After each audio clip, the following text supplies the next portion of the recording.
On December 8th, 2012, a group of 8 traveled from Iron Faith Fellowship north to rendezvous with Samaritan's Purse at the Church of Peace and Grace near Toms River. We went there to go and aid the survivors of Hurricane Sandy off the shore of New Jersey.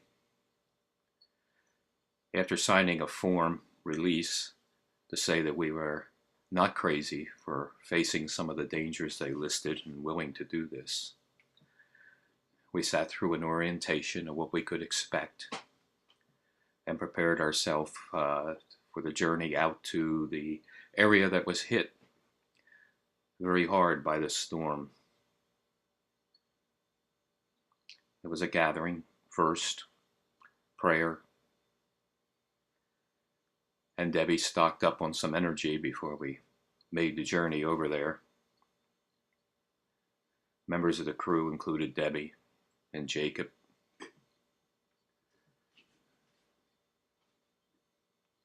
and Rick and Steve.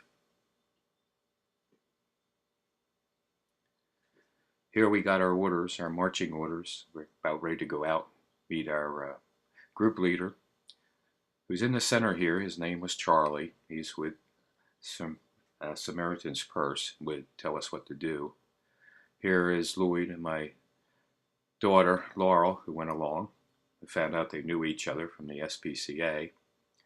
The other member of our crew was Bill. We are about to depart. We're heading away from that church to get in our cars and convoy out to the bridge that will cross over the bay onto the Barrier Reef into Seaside Heights and then up into the Ortley Beach area where we were to work. After we went through the police checkpoint, we crossed the bridge and began our journey through what the storm did to this area of the country. Pray for these people and remember that everything is in God's hands.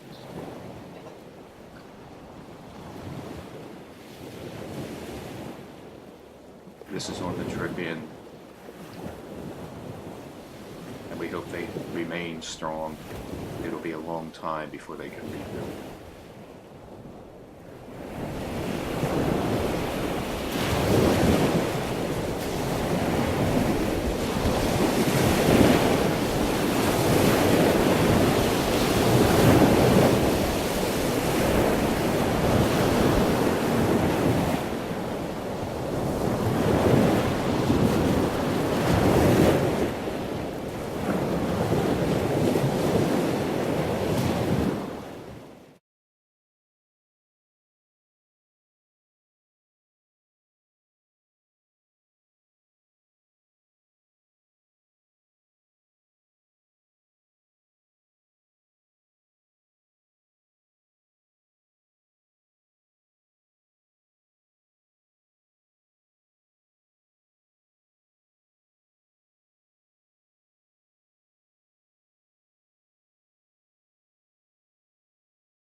Nation on 6th Avenue to do the mud out of a house there.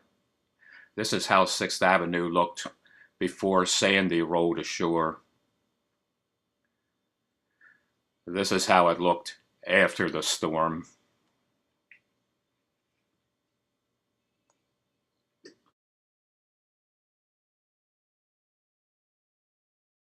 Stepping out of the car into ruined insulation, we begin to enter the house.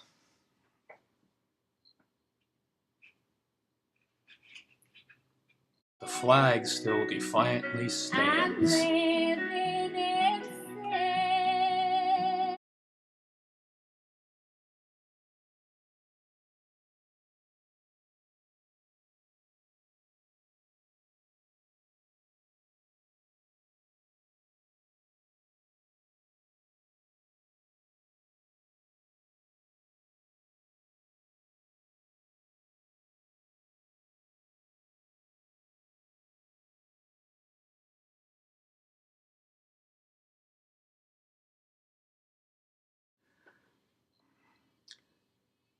These people have no electricity, no heat, no gas, no running water, no toilet facilities.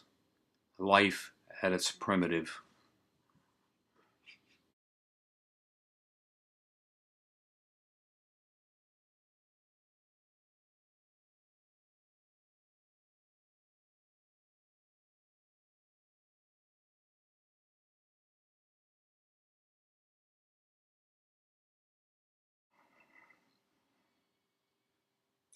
Became very difficult to work with these masks on the face.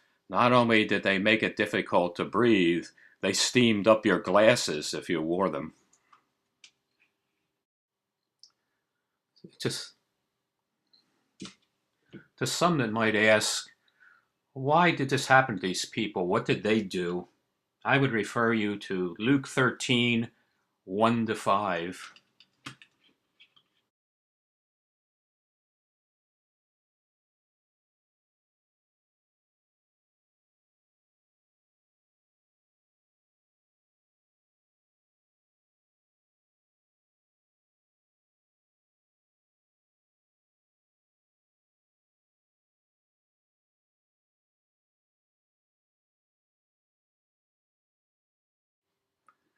Now a contingent of our group split off and left Summit, this first house, as we began to travel to another house on 2nd Avenue to help out there.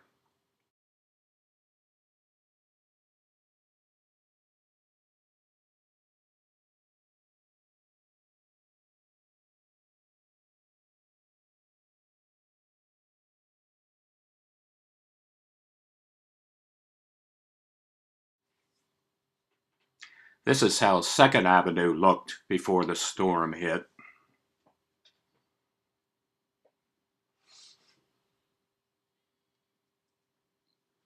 After the storm,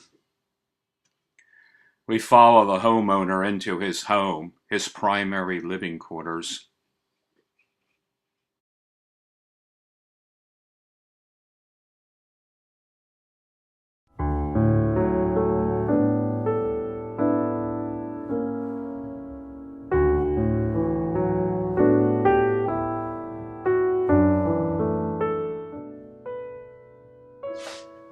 Here the homeowner is directing us in cutting up the bed of his daughters so that it can be taken out of the house and thrown on the trash heap with the other losses.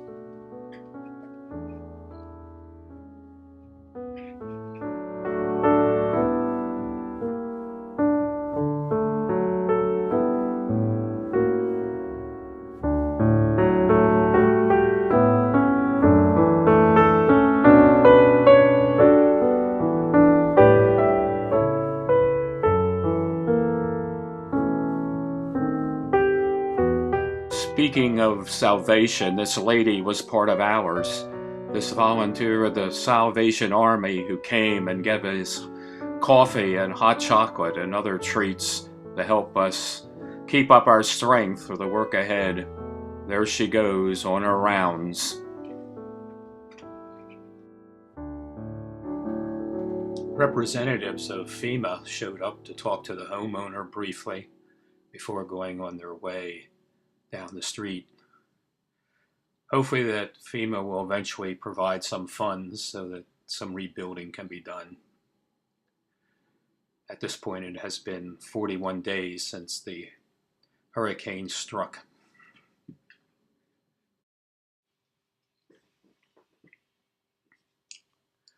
Those green stickers that you see on doors means that there was no dead bodies found in that house.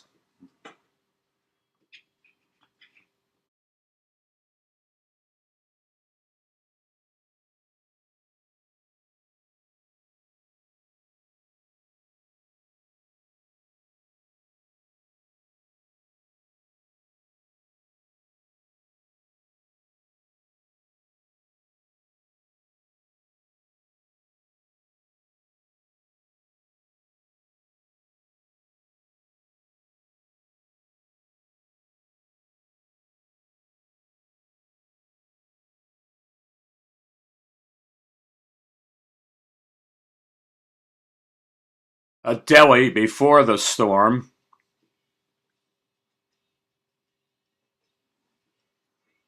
The deli after.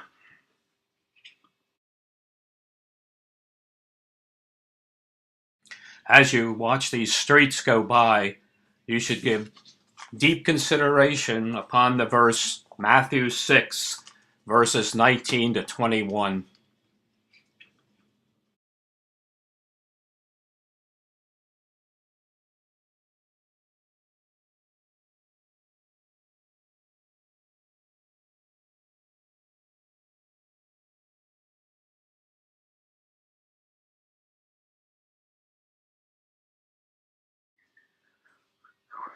We have traveled back to that first house we worked on to help finish it up with the rest of our crew before departing for the day.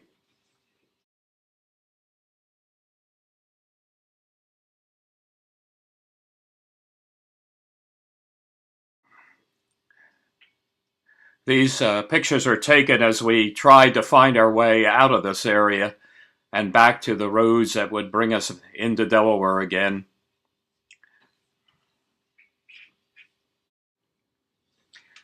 The GPS said we were to go straight down this road. A little hard to do. Even open streets could be an obstacle.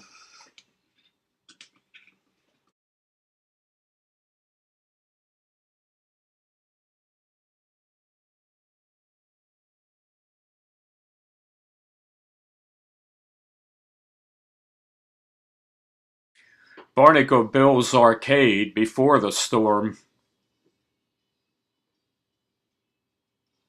Barnacle Bill's after Sandy.